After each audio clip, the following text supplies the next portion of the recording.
નમસ્કાર દર્શક મિત્રો, હું છું પરેશ ચૌહાણ. સૌરાષ્ટ્ર સમ્રાટ ન્યૂઝ ચેનલમાં આપનું હાર્દિક સ્વાગત છે.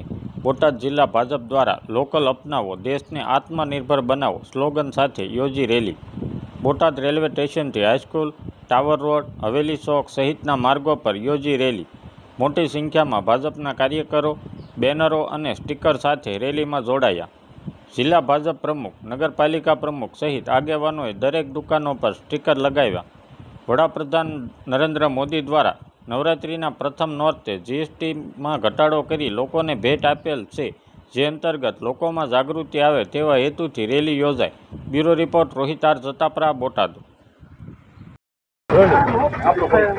આજરોજ બોટાદ ખાતે જે માનનીય શ્રી નરેન્દ્રભાઈ મોદી દ્વારા જે 15મી ઓગસ્ટના દિવસે જે આ દેશના નાગરિકો માટે જે દિવાળી ગિફ્ટ જે દેવાનું વચન આપ્યું હતું, તે નવરાત્રિના પહેલા નોરતે જે જીએસટીમાં બમ્પર જે ઘટાડો કર્યો છે, તેના અનુરૂપ લોકોમાં જાગૃતિ આવે તેના માટે ભારતીય જનતા પાર્ટીના કાર્યકર્તાઓ, ચૂંટાયેલા પદાધિકારીઓ બોટાદની બજારની અંદર શોપ હોય, દુકાનો હોય, ત્યાં સ્ટીકર લગાડી અને એક રેલી સ્વરૂપે કાર્યક્રમો કર્યા હતા. જે રેલીના જે સ્લોગન હતા, જે ખાસ કરીને નરેન્દ્રભાઈ જે આહ્વાન કર્યું છે, સ્વદેશી અપનાવો.